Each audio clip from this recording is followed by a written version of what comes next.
So good afternoon, everyone, and welcome to this webinar on European reference networks and health data.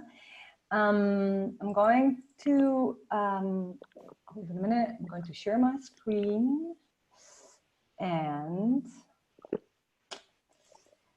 I'm going to invite my colleague Davor, who's going to go through some messages, some housekeeping messages for you before we start. Go ahead, please, Davor. Welcome everyone, and just a few housekeeping rules. So your microphones are muted and you cannot turn on your cameras. Please use the chat box for any questions, answers, or comments. If you want to speak, raise your hand and we will be able to unmute you so you can then ask your question. And if you experience any technical problems, first, please try logging out of the webinar and then logging back in. Also note that this webinar is being recorded and the recording is going to be available on the EURORDIS website. Thank you. Thanks. Thanks for that, Davor. Well, first of all, I'd like to introduce myself. I'm Inés Hernando, the EURORDIS ERN and Healthcare Director. And we have invited 3 speakers today to discuss with us this topic of European reference networks and health data. And I'm very glad to introduce you to Joan Gligor, who's our first speaker. She's the head of unit of the European reference networks and digital at the European Commission. And she will be providing us with some updates on the European health data space.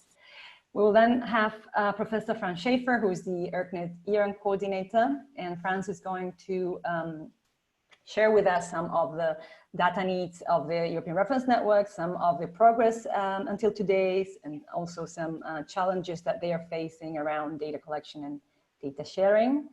And finally, we have also with us today Dr. Ruben Diaz, who's a Deputy CEO for International Affairs at the Sant Joan de Déu Hospital.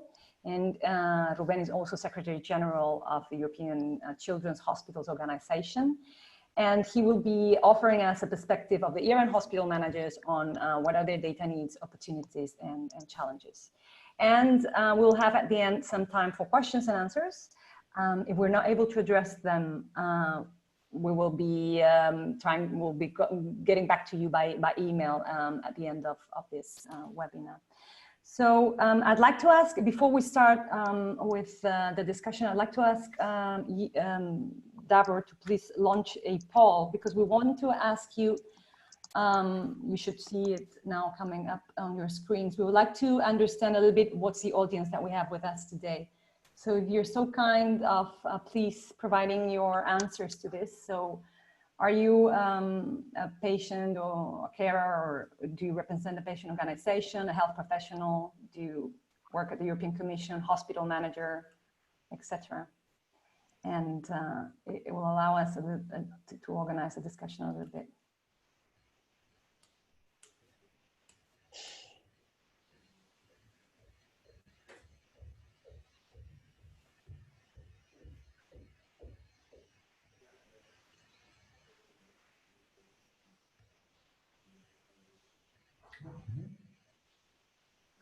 Is that coming, Davor?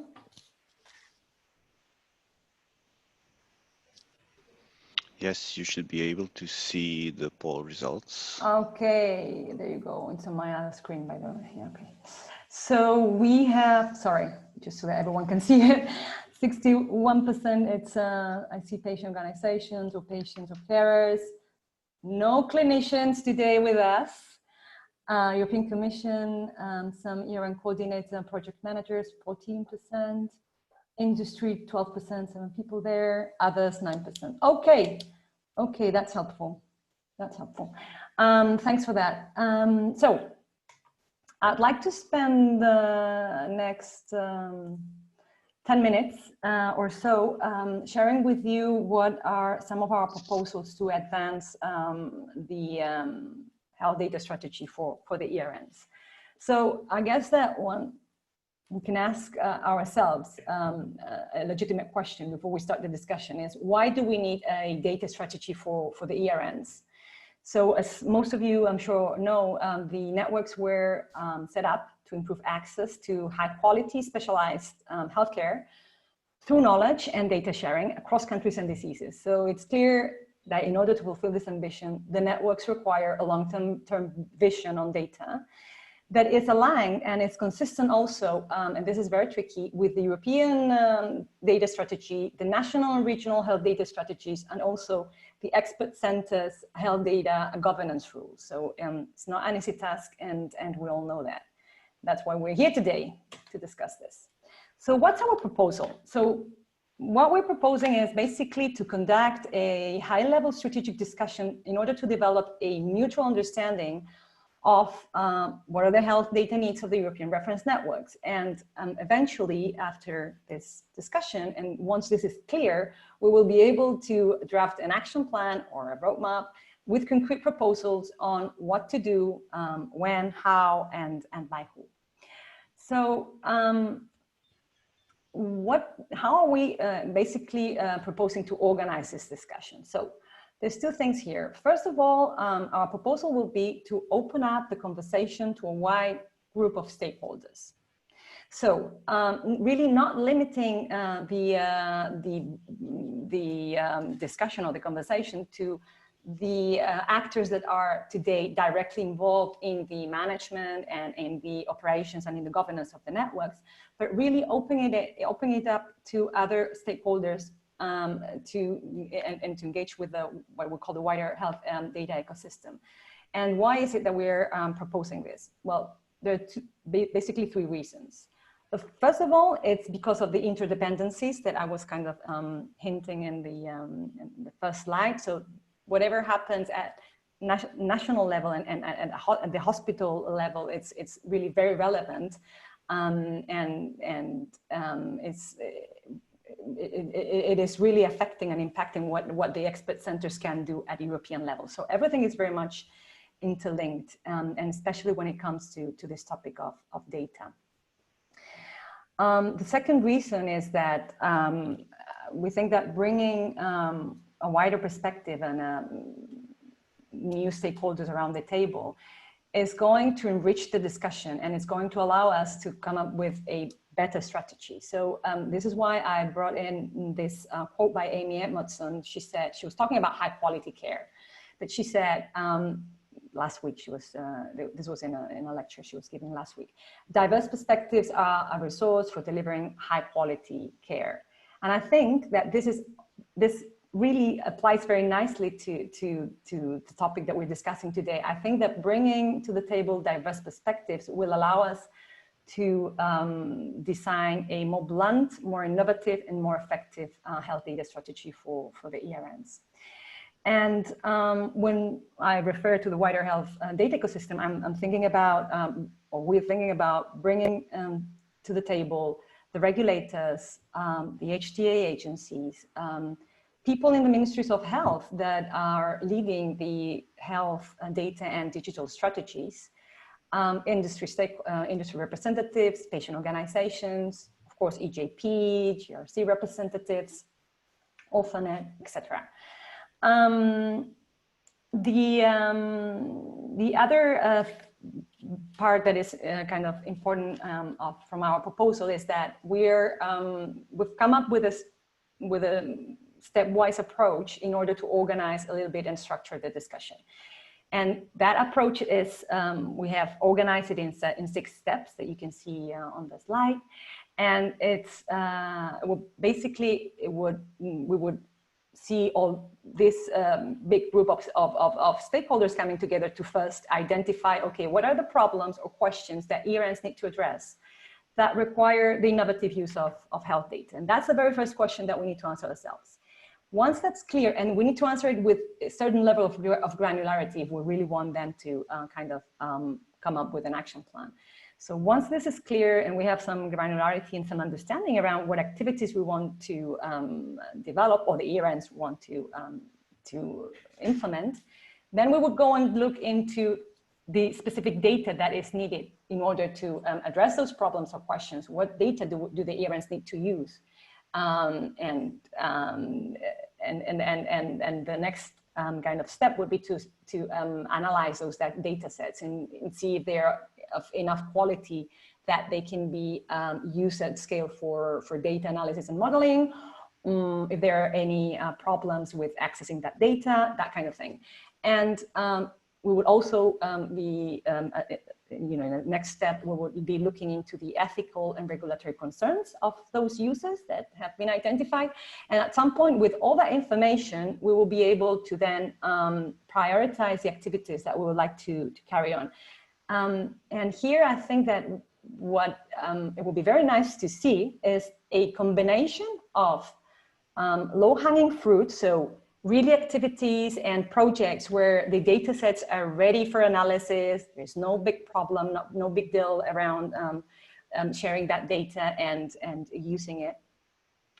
And then you can have, a fully fledged project A to Z, and maybe other activities that maybe are not so glamorous and that are more around maybe codification or cleaning databases, this kind of thing that will allow us to prepare the data sets for future analysis and large data processing.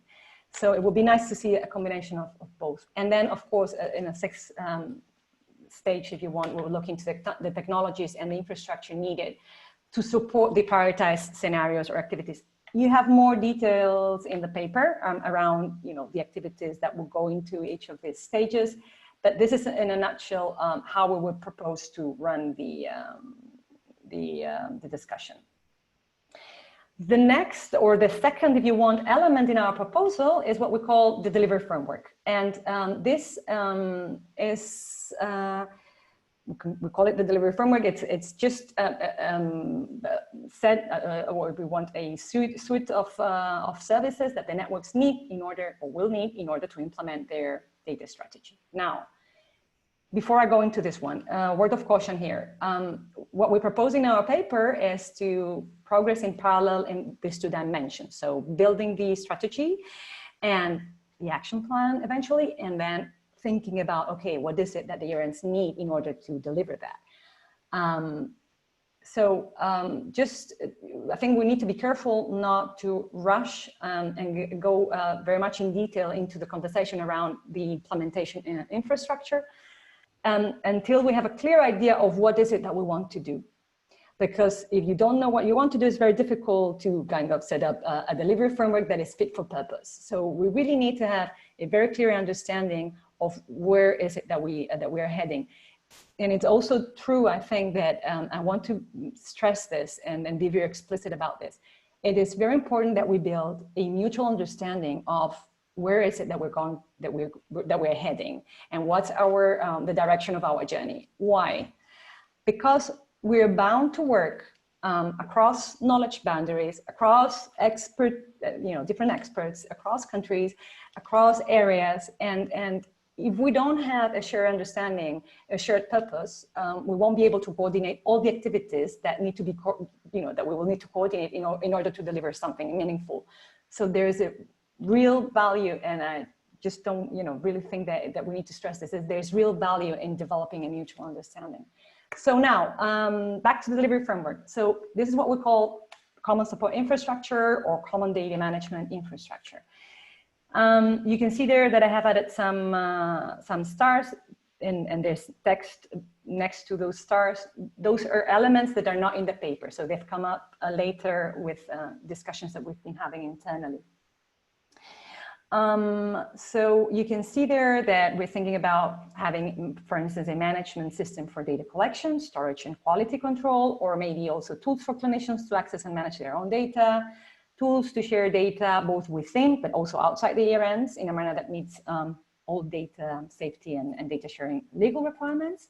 Of course, everything that has to do with how data governance should go under this common support infrastructure, and all the rules governing access to the different data sets that are being generated and curated by the ERN should go under this common support infrastructure, be developed under this infrastructure. Also the ethics oversight could be part of this. And there's also another thing that you see. So when I put their implementation plans or support for implementation plans, basically that is behind that label. The idea is to have a dedicated team with people that have very specific skills. So we will need to think about that. But imagine epidemiologists, biostatisticians, ethicists maybe, and also maybe project managers with an IT background that can help the clinicians, to liaise with their hospital IT staff and the service providers, etc. So we think that each ERN, each single individual ERN doesn't have the luxury to have a stable team that can deliver this type of projects, that will be able to deliver this type of projects. So we think it would be very nice to pool that demand and aggregate it and have a dedicated team for that would provide service across the 24. And we have added there the cloud computing services and engineering support, but that could be under this support infrastructure or under other infrastructure that might be created under the European health data space. So that is to be seen. So that's very, in a nutshell and very quickly, those are our proposals. And now I just want to hand over to Joanna, who's going to share with us some ideas and some updates on the European health data space. So Joanna, I think I'm going to stop sharing my screen and over to you now. Okay. Okay. Thank you very much, Inés. Thank you very much for the invitation today. I would try to give a little bit of an overview about the European health data space and also the role of the European reference networks in this data strategy, let's say, on the European health data space. So, as you know, there is a wider effort at the level of the Commission to come up with the European strategy for data. Stemming from the fact that there are issues related to the data flows in different member states, the rules for access to the data, availability of high quality data, etc. So together with the colleagues in other DGs like Connect or RTD, we are trying to support the setup of the European health data space. And if you go to the next slide. So basically, this would be part of a wider framework for common European data spaces, stemming from health to manufacturing, agriculture, green, environment, etc. If you go to the next slide. So many probably that the mission letter of Commissioner Kyriakides has tasked her to set up the European health data space in order to promote health data exchange and support research on new preventive strategy, as well as treatments, medicines, medical devices and outcomes, while strengthening the access of the patients to their personal data. If you go to the next slide, please. So what does this mean, European health data space for us? Our thinking for the time being, it's support the use of data for better health, better policy making and better research and innovation. And this means basically several areas of work. If we can click maybe on all the pillars. Thank you very much. So four main pillars of work: governance, quality of data, infrastructure, and capacity building. So on governance, the work that we are aiming at is basically to clarify the rules related. It's overall, it's related to the European health data space, not only to the ERNs, but the purpose is to clarify the way that the GDPR has been implemented in order to allow for the access to the health data. We have started already we had already 5 workshops with the member states and policymakers. And EURORDIS has participated in these workshops with many thanks for the very useful contributions. The purpose being basically to analyze what kind of non-legislative and legislative measures are needed in order to support the better use of data for health, for research and policy making. And if there is any need, for instance, for additional measures such as a code of conduct or legislative measures, which would basically provide clarification to the implementation of Articles 9.2i and 9.2j of the GDPR, meaning the access to data based on public interest or for research, for scientific research in the health area. Another area which is extremely interesting for our work is related to the provision of digital health services, telehealth and mHealth, and especially tackling the barriers which prevent the provision of such services cross-border. We have seen all that during the COVID crisis, there was a huge increase into the use of telehealth, but the provision of the services cross-border has been quite limited for reasons related to the reimbursement, etc. Then another area of work is related to the AI framework, and the colleagues in DG Connect have published a white paper on AI, and we are working on the liability of artificial intelligence in the area of healthcare. Now, the second pillar is related to the quality of data. Quite a lot has been done related to the uptake and development of electronic health record exchange format, clearly not enough. We are also having a coordination and support action related to the electronic health record exchange format, and the introduction of ORFA codes in electronic health records is one of the areas of work. And we are very happy that ORFANet is associated to this work, and we hope that this will allow for clearer guidelines that can be taken up by the hospital, and also a wider take-up of the ORFA codes into the healthcare, into the electronic health records of the hospital. Another area of work in this pillar is related to the verification of the data. Quite a lot has been done, especially by the colleagues in the GRC, for the rare diseases, for the identification of the registries, metadata, etc.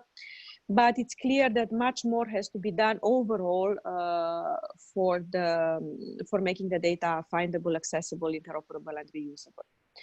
The third pillar of work is related to the infrastructure for the European health data space. And here we have the exchange of patient summary and e-prescriptions, the telemedicine tool for the European reference networks, the initiative related to the 1 million genomes, the setting up of different registries, including for the rare diseases, for the ERNs, but also for transplantation, cancer, etc. Clearly, new work is needed for linking these different repositories and building the right governance, and this comes back to the pillar 1, that would allow for accessing different types of data. We have seen in different member states like France or Finland, Denmark, even Portugal to a certain extent, the emergence of new authorities, data permit authorities, or one entry point of contact, which basically allow for accessing the data in different databases and different registries, even electronic health records, through a trusted infrastructure and governance at centralized level. And our thinking is to what extent a similar type of authorities could be used in other member states, to what extent what could also, for instance, set up authorities which could allow for, let's say, data altruism. And I think in the rare disease area, this is a very, very big willingness of the patients to share their data. However, the governance structures for managing this data, for allowing this data to be used by the third party, they are very limited or scattered. There are some data cooperatives, but they are not. They are rather individual initiatives than massive initiatives. I think Germany has started to set up such a system quite recently. Then also in this area, we are thinking how we could support the regulators to have access to the data for pharmacovigilance through the so-called Darwin project, which is a project of the European Medicine Agency and the medicine agencies in member states. And also to what extent we can support the development of the artificial intelligence with images database that would be put at the disposal of the different manufacturers of artificial intelligence. And the fourth pillar, it is related to the capacity building. Now, capacity building is especially related to the member states, and this would aim to very targeted approaches, for instance, like the training of the national contact points for e-health in the context of patient summary and e-prescription exchanges, but also more general support for the member states to strengthen the digitalization of their healthcare systems. The introduction of the telehealth, of artificial intelligence, also in order to strengthen the access to the healthcare, to bridge medical deserts, to allow for a higher participation into the higher access to the healthcare system of different patients. And last but not least, the digital skills are a very important part. Well, actually, I think in general, we are quite prone to support the skills of the healthcare professionals, and digital skills is clearly one of them. And the European Reference Network, it's a pioneer in this respect, because we are trying to support the mobility of healthcare professionals, but also other types of the knowledge sharing and the knowledge generation. And clearly the digital skills, it's one of the areas where a lot should be done, and we hope that the ERNs will be clear beneficiary of this work. Now, if we go to the next slide, thank you very much. We are supporting the European Reference Network with several tools, not only clinical virtual telemedicine tools, the CPMS, the so-called CPMS, which allows the doctors in different member states, in different hospitals, basically to discuss the cases of different patients. But also support for, if you can go to the next slide. I think we have a lot of arrows which go in all directions. Yeah, so basically it's the same idea of IT solution and telemedicine. And on the next slide, you will have an overview of the IT tools which have been put at the disposal of the ERNs, be it the CPMS and exchange of discussion of the cases of rare disease patients, GDPR compliant and allowing for exchange of quite complex information, tools for the communication and collaboration between the ERNs, registries, and not only the 5 existing registries and the new 19 newly set up or newly supported registries, which we hope will be operational in the near future, but also the CPMS registries, which is still to be set up. And also work is going on the e-training and e-learning, and we hope that by the end of the year or next year, basically, we'll try to support much more this area of work. Now, if you go back to the registries on the next slide, thank you. So we have all the ERNs are supported to set up the registries. However, what we have understood from the coordinators, and I think Franz he's extremely passionate about this area of work, there are limitations in terms of feeding those registries. Because this requires human resources, and the current financing of the ERNs has been rather modest on this area. I think France has been doing a great work by trying to support this. However, this is clearly not enough, and the interoperability between the electronic health records and those registries is clearly not yet there and not enough. Then the governance is quite fragmented. This is what we have understood when discussing also with the ERNs of the current ones. I think we need a little bit more work in order to look at the ways of making a more coherent governance model in this area, the sustainability in terms of hosting, but also in terms of funding it's still clearly not yet there. Each hospital, each coordinator tries to support this at their best with the help of the hospitals, but we are still not yet there. Then the Board of Member States on the collaboration with the industry has basically opened the possibility of using those registries for the research, but with some limitations.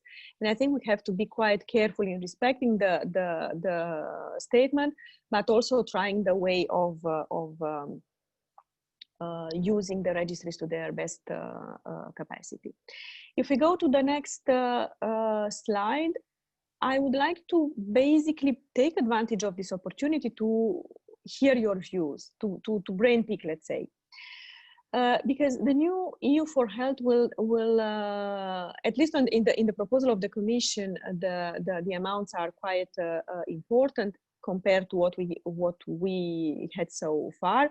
Of course, an important amount will be dedicated to the preparation for the epidemiological crisis. However, it is clear that we have the possibility of funding European reference networks and digitalization actions, which can clearly show an added value. So we have to be, I would like to underline the added value for the European cooperation. And from this perspective, I would like to better understand what are the needs of the ERNs and the registries in terms of supporting this, the setting up and the feeding of those registries, interoperability. I think I forgot to put this on the slide. The hosting, the possibility, for instance, the idea of having, for instance, a cloud, but then what kind of governance, how can we ensure a governance for this?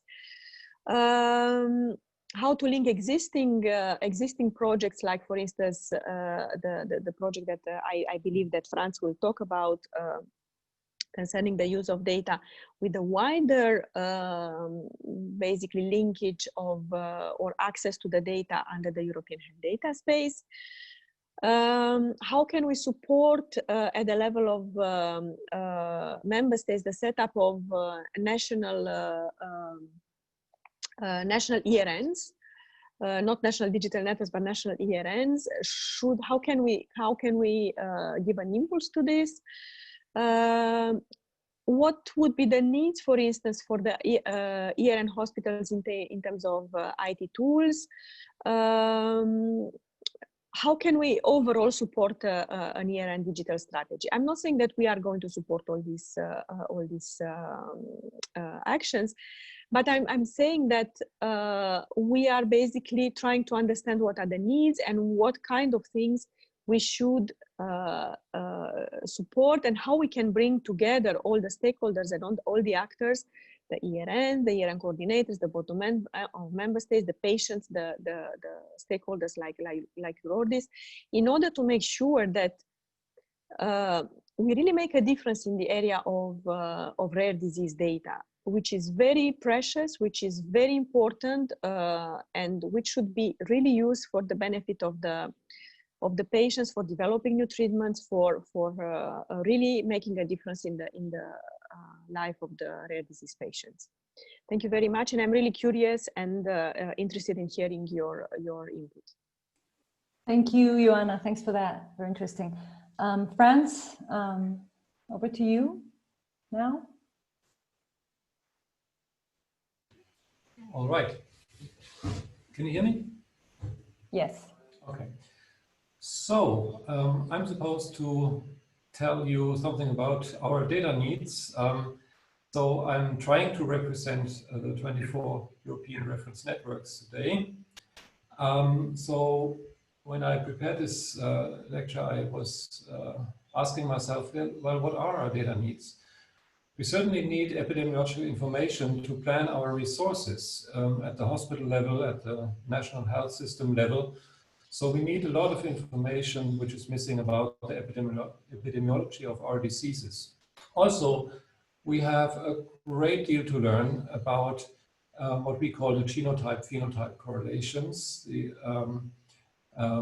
the association, the relationship between the genetic changes that we see in these patients and their phenotypes and their clinical courses and their natural history and the prognosis of rare disease patients. And it would be great to have tools based on large data sets that would allow us to better predict the prognosis of individual rare diseases. And I think that is something that all rare disease patients are very much interested in.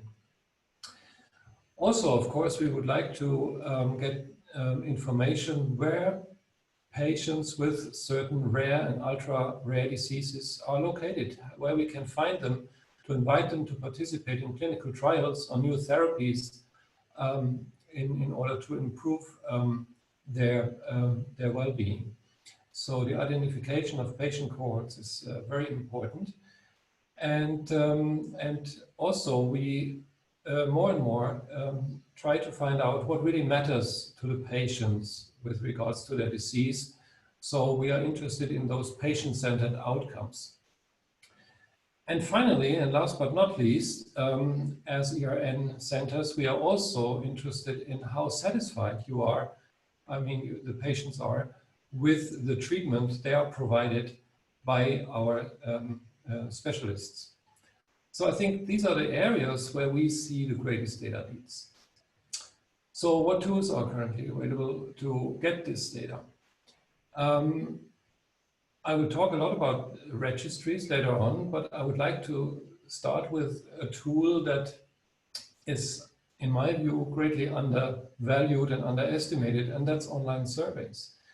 And this is a very easy way to get information, to get data on patients with rare diseases. And in our network, the ErkNet, the kidney network, we have now performed, I think, 8 online surveys in the last 3 years on very rare diseases where we thought, well, maybe we will get 20, 30 answers. And we were really surprised to see a lot of feedback. We actually went to our ERN members, but also beyond our members, to the professional societies in Europe and even globally. So we invited experts from all over the world to provide some basic information on these very rare diseases. And you can see we had feedback in the hundreds. And all these surveys allowed us to learn a lot about certain disease features and how to treat them. And that is actually where we made most progress so far in the first 3 years of our ERN by launching these online surveys. Of course, this is a kind of low-hanging fruit, and the information you get from the online service is kind of limited. So this is anonymized data, which is an advantage because you don't have to go through all the GDPR and informed consent issues. You, of course, get only a cross-sectional snapshot of the situation on a certain disease. Also, we cannot verify the completeness and the quality of the data very well by these online surveys. So there are certain limitations with this approach, but for certain topics, it's a very interesting approach, and we are going to use that widely in the future, I'm sure. Also, we found it's a very nice tool to work with by collaborating with EURORDIS in the HCare pilot project to find out about patient satisfaction and caregiver satisfaction. So we did a survey where we tried to obtain information or some opinions from patients on how well they feel treated in their centers. And to our great delight, we found that compared to patients who are treated in non-specialized units outside of the ERN, the patients who are treated in our ERNs are much happier. They are much more satisfied with the treatment they are receiving and how they are being taken care of. So that was a very nice finding that we got from this kind of survey. So now let's talk about the ERN registries. And as Dr. Gligor has pointed out, we started with 5 registries funded by the DG Santé. So these 5 registries that were funded in the first call were the ERNs lung, pediatric tumors, endocrine diseases, metabolic diseases, and rare kidney diseases. And so these have now 2.5 years of experience with building registries. And this year, there was another call, and another 19, the other 19 remaining ERNs will also now be funded by DG Santé to build registries for their ERNs. So we will have ERN-wide registries across all ERNs. So what did we do in our network, just to explain a little bit what these registries are about? We decided we would like to have a kind of core registry because there are already disease-specific registries that we did not want to compete with. What we are interested is in, as I said, disease demographics, information on trial cohorts, and also information about how good we are doing our work. So we would like to monitor how we adhere to the treatment guidelines, and how we are performing with our treatments and what the outcomes are. So we are monitoring certain disease-specific indicators in this registry, in addition to very basic data like the diagnosis and how the diagnosis was established.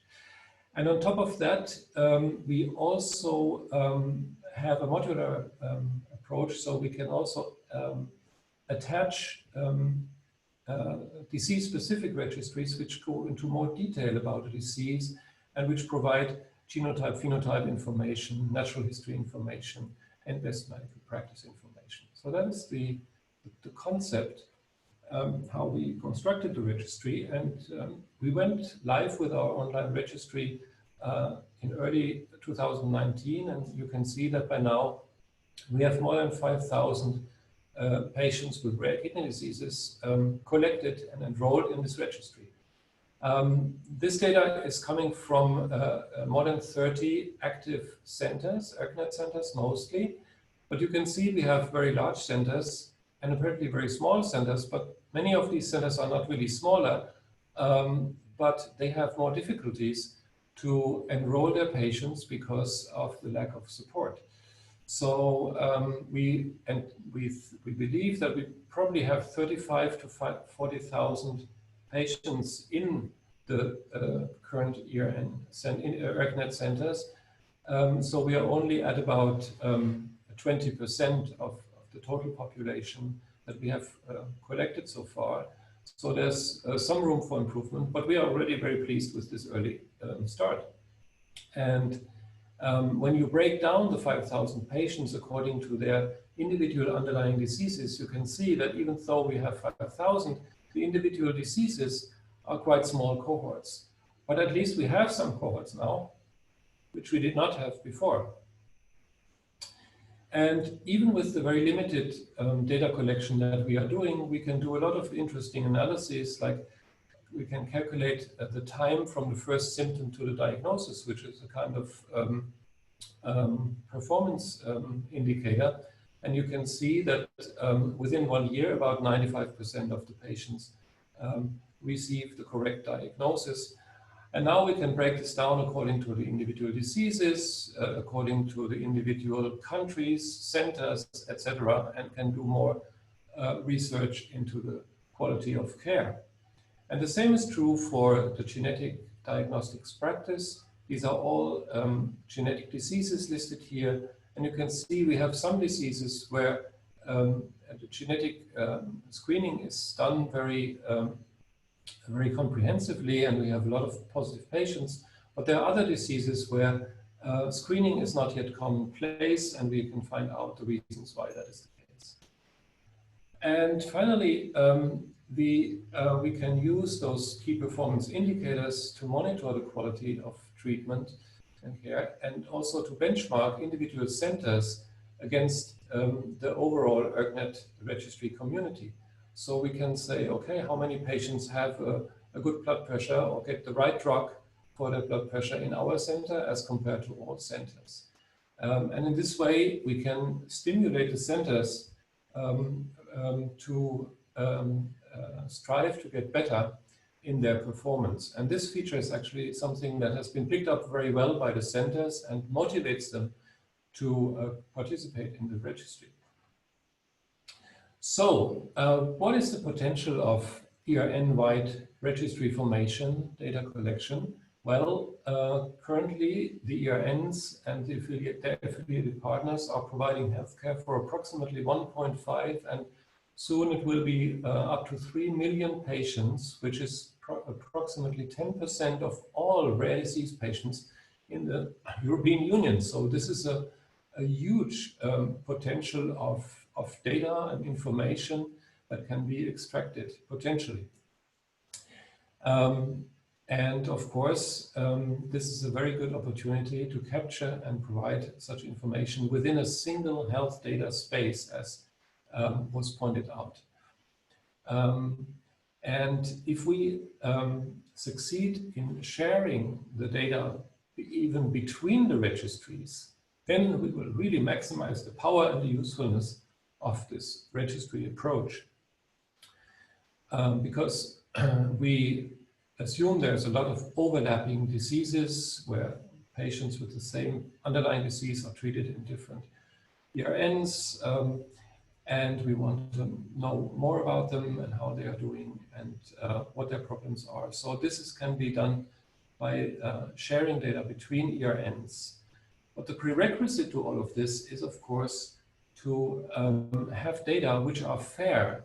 And fairness is this acronym which relates to the findability of the data, the accessibility of the data for research purposes, the interoperability, so that a search engine can really access the data and search for certain data items across different ERNs, different registries. So the interoperability is really key. And then, of course, also all the requirements that would allow us to reuse data that have been collected in one context and reuse them in another context. So the fairness of the data is absolutely vital and essential for any research on registries. And as you will probably know, the research activities in Europe have recently been integrated by the formation of the European Joint Program on Rare Diseases. And this is a very huge program which has 100 million euros to work with in the next 5 years. And 2 of the work packages in that program really relate to building a virtual platform for data and resources and enabling sustainable fairness of data. And so the EJPRD is constructing this virtual platform, which does exactly what I was referring to. It will do what I was referring to, hopefully. They will link the ERN registries, biobanks, and other data sources and be able to query them and analyze data at the record level. So one can pick up data from various registries and analyze them according to the question of interest. So that is the vision, what we are working on in the EJPRD together with the ERNs. And we hope that this vision will become a reality quite soon. We have set up a formal collaboration between the ERN Working Group for Research and the EJPRD. And what is happening currently is that we are educating what we call verification stewards. These are people at the expert centers of the EJPRD who will be working with each ERN registry team to optimize the data fairness, to make sure that the data are in a shape, in a condition that is sufficient to allow queries across the ERN registries.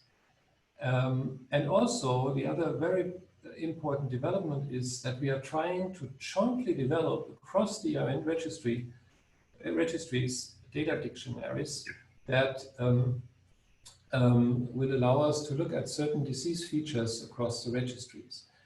And this looks quite technical, I was told, but it's really very simple. These are the data elements that are collected by a registry. And there's a set of about 15 data elements like the birth date, the date of disease manifestation, the code of the diagnosis, etc., which will be collected in the very identical way across all registries. So these are the so-called common data elements. And then we are also trying to define a group of common data elements which are not common to all diseases, but to a group of diseases which relate to more than one ERN. And that's what we call the domain-specific common data elements. So let's say if there is some anomaly of the brain or some dysfunction of the brain, it will affect 3 or 4 or 5 ERNs where such diseases are being taken care of. And we will speak the same language across the registries when we can define such domain-specific common data elements. And then, of course, there will be the large group of registry-specific data elements, which are data which are only relevant to diseases within a certain registry. And we will try to put all these data elements, the common ones and the domain-specific ones and the registry-specific ones together in a large metadata repository, which is under the umbrella of the Joint Research Center of the European Union, the JRC, where a European rare disease registration inventory has been established. So this is how we design the data collection strategy for the ERN registries. And then, of course, the virtual platform of the EJPRD will be built to make optimal use of this kind of data dictionary. So this sounds all very good and nice. It's a lot of work, I can tell you. But there are further challenges that we are facing, and some of them are really very straightforward and very basic. And I think we should speak about the data protection and privacy in the era of the GDPR, the General Data Protection Regulation that came out 2 years ago. So now we as patients provide an informed consent if our data are to be collected, which is called a dynamic consent. So we are able or entitled at any time to withdraw our consent or even expand our consent to other research uses. And we can withdraw or expand the use of individual data items at any time. And you can imagine if you have a huge registry like ours, or even a meta registry that we are talking about in the EJPRD, if a patient is allowed to pick out one data item that should not be used anymore in the future to execute this demand is really not an easy task. So this does not facilitate the work of registries. But of course, we have to cope with that. Also, the regulation itself, the GDPR, is interpreted in a quite heterogeneous way in many institutions, as we have learned when we applied with our registry at different ethics boards, institutional review boards. And there are additional bioethical demands imposed by national and even local regulators in many places. So even though you might think the GDPR is providing a solution to all the ethical issues, that is certainly not the case. And there are more levels of complexity added at the national and local level. Franz, sorry Yeah. to interrupt. This is me. Can you start to wrap up? Yeah, of course. We're Yes. really running Yes, late. okay. Thank you.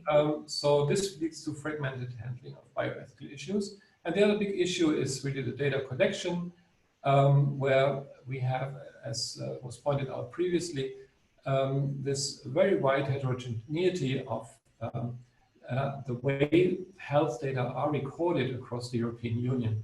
And we have to face large costs because of this very heterogeneity.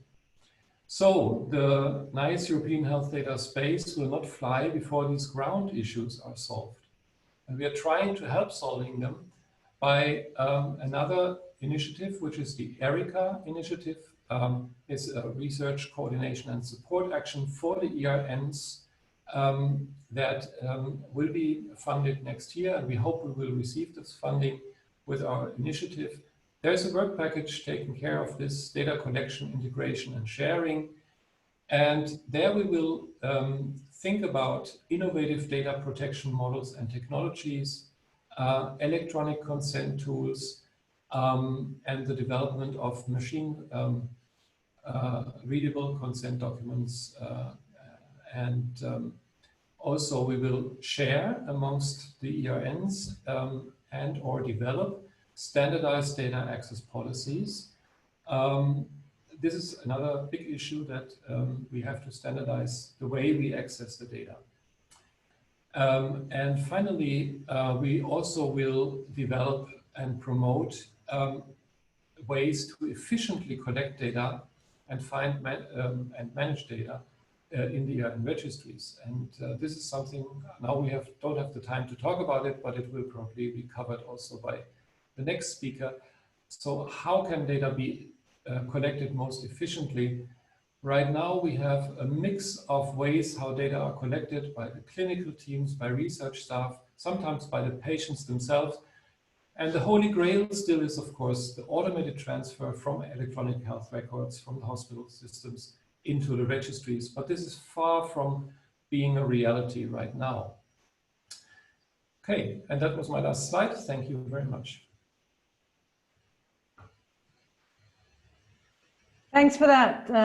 Now, Ruben, may I ask you to really keep it short and nice so that we can have a little bit of time for questions. There are some comments on the chat box that I'd like to address if we have time. Go ahead.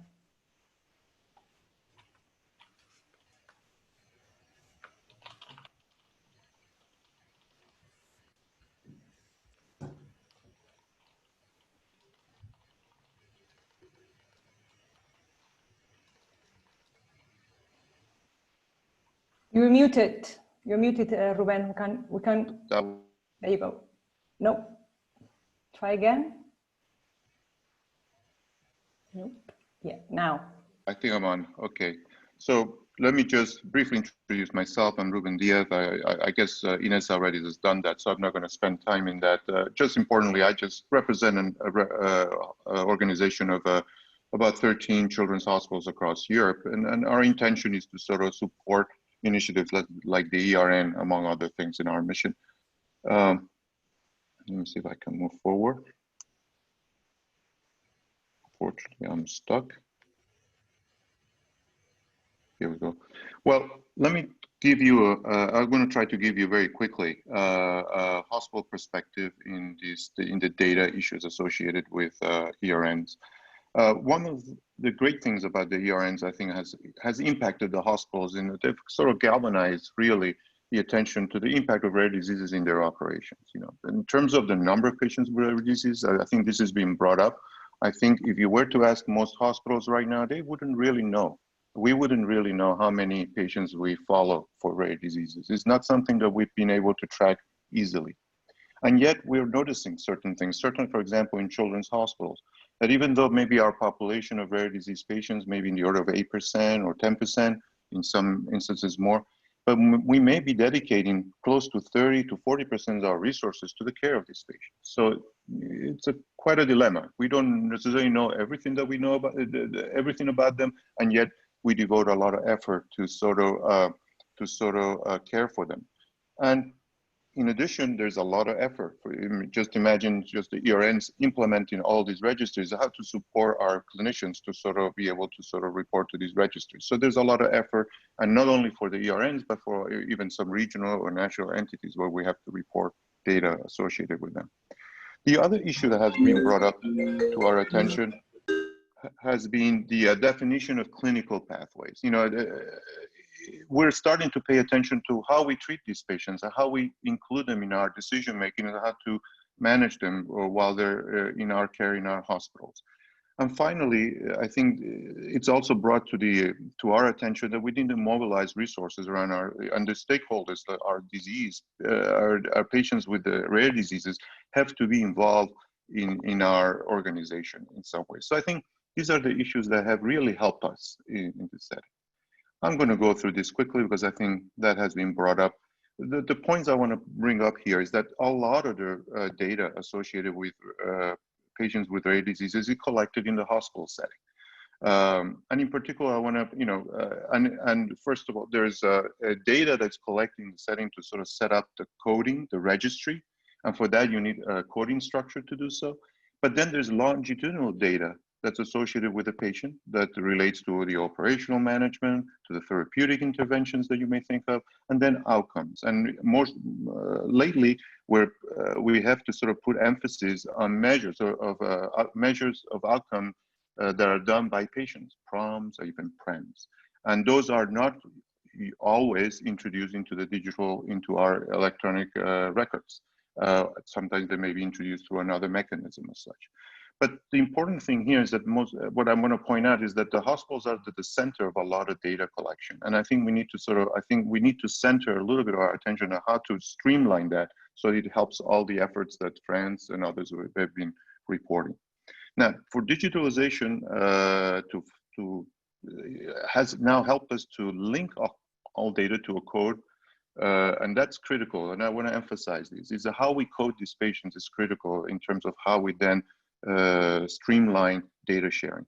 But also, they need also a patient identifier, because this way, even though that can be anonymized or masked for data analysis purposes, because if you want to have a longitudinal follow-up for this patient, you need to sort of track, you know, the patient identity, even though you may be masked, in order to be able to sort of follow outcomes associated with that. So let me just review this very quickly, because I know that Inés would like to have some time for question and answers. First of all, challenges. Identifying rare disease patients. Most hospitals really, as I said before, don't have this information. And then we have an additional problem that our coding structure, it's based on an ICD coding, some international codification structure that does not necessarily fit the rare disease profile. You know, that lacks a lot of specificity for the different types of rare diseases, and even the new versions of this coding structure, even though it has some improvements, it doesn't really help us really identify these patients as we probably should. In addition, there may be regional efforts to sort of follow these patients that use different coding nomenclature. For example, one of our member hospitals in the Tuscany region, they have their own nomenclature to sort of code rare disease patients, and it's linked to a lot of resources that come to these patients. So it's very hard for them to move away from that coding structure, because otherwise it would be hard to sort of help their patients to sort of get resources. So this has to be sort of addressed. The clinical pathways for care for these patients are often not well characterized to properly identify all activity linked to these patients. So if we don't code them right and we don't follow them as appropriately, then we miss a lot of the stuff that we do to them, and that they tell us, sort of thing. And then registries with different coding requirements increase a lot of the hospital resources to process the same information. Mostly it's clinicians and that have to sort of input data in different areas, in different different platforms in order to sort of be able to proceed with the care of their patients. Opportunities. I think this may be the time to sort of define a standard coding nomenclature that can be implemented in a hospital setting, since a lot of the data is collected but then also in consensus with regional and the ERN registries. I think some effort, it's an opportunity to establish an effort to sort of somehow standardize that approach. Orpha codes have been mentioned, and I think this is probably the most likely source of nomenclature that can help us do so. But we also need to ensure interoperability of data when there are coding differences, because these are going to be unsurmountable. I told you about the situation in the Tuscany region, and for that we can create dictionaries, digital dictionaries to sort of translate that. But also we need to allow different levels of granularity in the data. I think Orpha codes are, we should be able to group data for different purposes. A hospital may require a specific grouping, which may allow it to sort of follow cost structures or operational management of these patients. And a researcher may need a lot more granularity to be able to understand that data, to be able to analyze that data in different ways. So the coding structure has to have that capacity. And then we need to somehow standardize the clinical pathway and the data for each group of diseases. And this is been mentioned. I think the ERNs have a big role here to define what are the sort of common data elements and the more registry specific data elements that should be incorporated into this data collection. And finally, the support of data platforms to allow benchmarking and the use of AI tools will come forth very easily once we have a data structure that is approachable, from a whole, holistic point of view. And obviously, we've talked already about the governance to regulate this data sharing and analysis. So some final thoughts. I'm trying to go very fast, so I apologize if I'm too fast. So what I would say is that by standardizing the coding approach and clinical data collection, we can avoid creating data silos. The digital technology to streamline data sharing and safeguard privacy is available. We just have to sort of establish the right brick structure so that we can build a wall, a true wall and a true house that it can be a home for that data. And the data transfer protocol should simplify data collection and avoid duplication of effort. Franz mentioned that this is the holy grail in a hospital setting, but we need to sort of address that. And I think by improving our coding structure, then the application of data transfer filters is going to be a lot easier. And then the clinical pathway guidelines should help identify minimal data sets to be collected. And sometimes as a researcher, the temptation is to collect 50 items in a given system. I think potentially what I would recommend as a hospital manager is that let's start with maybe 10 items so that we can structure this well, and then we can add more information to it. That would be one approach, perhaps. Frankly, the hospital involvement should facilitate and not be a hindrance, and I think that's part of the challenge. And I think that the approach that EURORDIS has sort of put forth in the statement that they've just put out, I think this concept of a multidisciplinary approach to sit down, define objectives, and then structure, the data collection and the data infrastructure and the platforms to sort of respond to that, up to those sort of give answers to those objectives, I think is probably the right approach to take. And the impossible just takes a little longer. Thank you very much. Thank you, Ruben. Thank you for being so brief. Listen, I have some questions here coming from the chat box from the audience that I'd like to read to you now. So, well, first of all, there's been some conversation, some discussion in the chat box, in the chat, around the role of patient organizations in everything that has to do with data collection, and what do you think that would be the role of patient organizations? And let me just read you what we have here, a reflection from Elizabeth Broom that I think kind of summarizes this, and I want your reactions to this one. So Elizabeth Broom, she's a patient representative. She says, I am concerned when data are collected in silos and not connected to other data of the same patients. I have not heard any role of the patient or patient organizations in the presentation so far. Will we still discuss the role of patients, the initiatives taken by patients organizations, and the opportunity in line with the GDPR to share data much easier when patients are in charge? So far, all of this is all top down, so clinicians asking what they want to hear, but patients' input seem to lack at all levels. So anyone wants to react on that? And there's another, there was another comment coming through also about, what about, you know, linking the data that is being collected by the clinicians in the ERNs with data that is outside, that is being collected by other organizations? So anyone wants to react? Well, I can try to have a first reaction, but I'm not sure that I have the answer, unfortunately.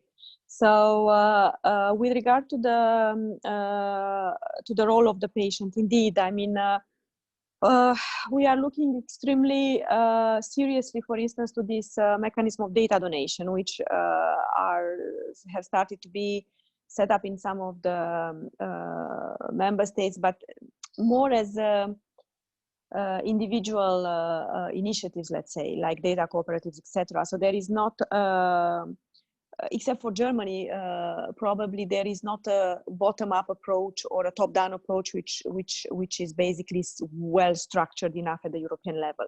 So this is an area which we are exploring very seriously, also in the context of the European health data space governance and rules and possible legislation, how to support basically the building of this mechanism whereby the patients could give this consent for the use of their data for research in general. And we are now doing a study in on this.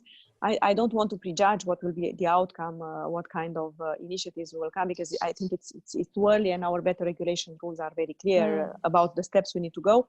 But clearly we are going very seriously about this. Now, when it comes to the second questions about the interoperability, well, I couldn't agree more, unfortunately. And the Commission has come last year with an electronic health record exchange format recommendation on this. We are working very strongly with the eHealth network to put it in place, basically, which means linking different data of the patients from different sources, and ideally also linking, for instance, the registries with the data with the electronic health record of the patient. And there, in that recommendation, we have quite clear, basically, indication on the standards and specification, HL7CDA, IHE profiles, etc., that could be used in order to ensure this transfer. The eHealth network has also asked the member states and the procurers in member states at the national level to use those standards and specifications when they are procuring the infrastructure. We hope that this will be used for when using, for instance, the European Regional Development Funds or InvestEU funding for building the electronic health records. But I cannot say that we are there. We are clearly not there. So we are trying, we are pushing. There is now also a CSA, a coordination and support action with the member states in the eHealth network to implement this. But more has to be done. If there will be need for stronger legislative measures, for instance, for a real, I don't know, regulation or something like that with the Commission, I don't know. We are looking. We are trying to do it bottom up, soft way, working with the member states, and we will see later on what's the situation. Thank you for that, Ioana. Franz or Ruben? You know, may I introduce, maybe out of my ignorance, but the concept of using a federated approach to data. To keep the data within the the source and just share anonymize portions of it in such a way that it cannot be disclosed. Would that help, or has that been thought of as a way to sort of approach these problems of GDPR and stuff? That will help, and that takes me to another question that has been, but just Franz, maybe we close this one. This is actually the approach that we are following in the EGPRD. It's a federated approach, so the data stays in place, and we are interrogating the individual data bases and get only parts of the data according to a predefined authorization procedure. Okay, but just so that we all understand what was being asked here, there are a lot of, we know that, registries that are being curated and maintained by patient organizations. And there's a lot of data in there that will be very valuable if we're able to link it somehow with the data that clinicians are collecting. It's also very important to listen to patients when you collect the data, even if it's clinical data, to understand what they think. But let me go very quickly because we have lots of questions and I'm a bit, so another question that has been asked here. So we have someone, I don't know if you've heard about this, there's an IMI project called Harmony. So I think this is more for Joanna, and Niels Johnson is asking why, Okay, after reading the document, so our paper basically, and the talk about data silos, etc.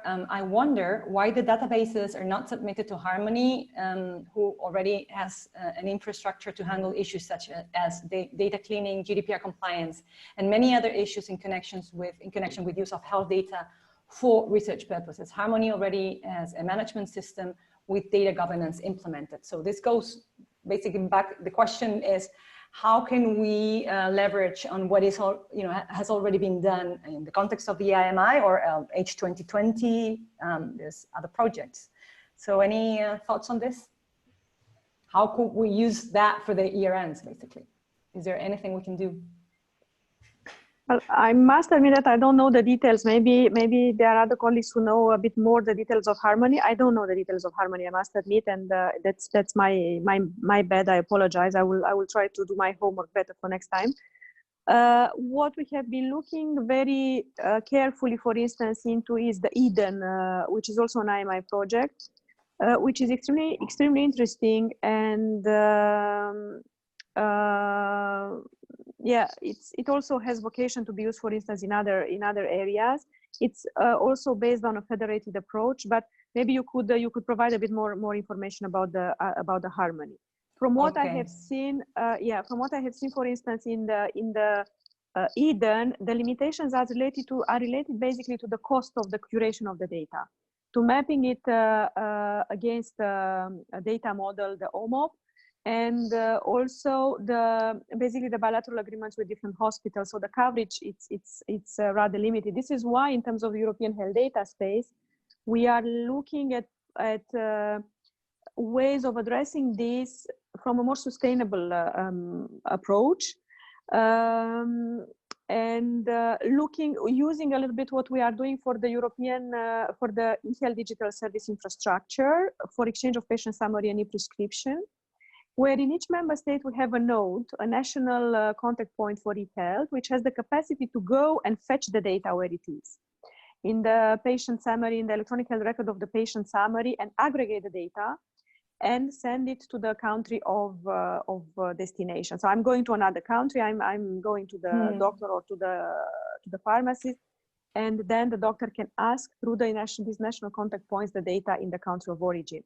So we are thinking about more or less the same type of approach, but linking these data permit authorities or these institutions, which from a GDPR perspective have by law the right to look into the data, so basically overcoming a little bit the constraints of the consent, and getting maybe not necessarily exchanging personal data, but rather exchanging queries between themselves, exchanging algorithms and aggregating the result. This is an area that we are looking into this. I don't want to prejudge because we are working with the joint action of different member states, which also involve institutions like FinData, French Data Hub, etc., which are quite advanced in this area. And they are supposed to bring forward models or solutions for the governance and for the infrastructure for this European health data space. So I guess we will have a little bit more results in 2021 because basically the joint action is now being set up. But this is what we are waiting also before advancing, for instance, with legislation or before launching also the infrastructure for the European health data space. Okay, Franz, did you want to add something or? Not to this particular point. I would like to comment on the involvement of patient organizations. Hold on, just so that you answered two questions in one. There is a question for you around your registry, actually, the ErkNet registry. There was a question, very specific one, if it's open for patients. So if patients can look at the benchmarking. Oh yes, I answered this by. You answered it? Oh, okay, directly. Go ahead. You were more efficient. So. We are actually posting annual reports. The first one is just being finalized this week. So we will post a lot of contents of the registry. Regarding the benchmarking, as you may imagine, this is quite sensitive for the centers. So what we will do is we will publish the overall statistics of the overall community for the key performance indicators. But we are not publishing, of course, the individual center results, because that would be way too sensitive. Okay, thank you for that. And another question, I think we have time for a last one, which was kind of very specific also from Michelle Battier. She's asking, support for data entry at hospital level is indeed needed. ERNs working with Orphanet on the classification of disease and coding, the interoperability between registries. So she's answering a little bit what are the needs of the ERNs. And she's saying that interoperability between ERN registries, also interoperable with each other as far as possible. And her question is for you, Joanna, could the European Commission consider applying the open method of coordination at EU level to the field of rare diseases and complex conditions? A common data strategy could be one element. This would bring together all the stakeholders at EU level. There is currently no forum to do this with national authorities. The RD action plans are the perfect basis for this work. Also encourage cooperation and collaboration, sharing of best practices, etc. So this is from Michelle. You are muted, Joanna. You're muted. Thank you. I think we have to look a little bit more into different models of cooperation. For the time being, we have basically the eHealth network in terms of digital, and also the board of member states and the ERN coordinators. And we are trying to bring basically stakeholders in these discussions and these fora. But to what extent we need to enlarge this type of governance, I think it would be very interesting to get a little bit more input on from you on this, because it's something that we are also reflecting quite vividly on the governance of the European health data space. So any suggestions from in this regard, that would be very useful.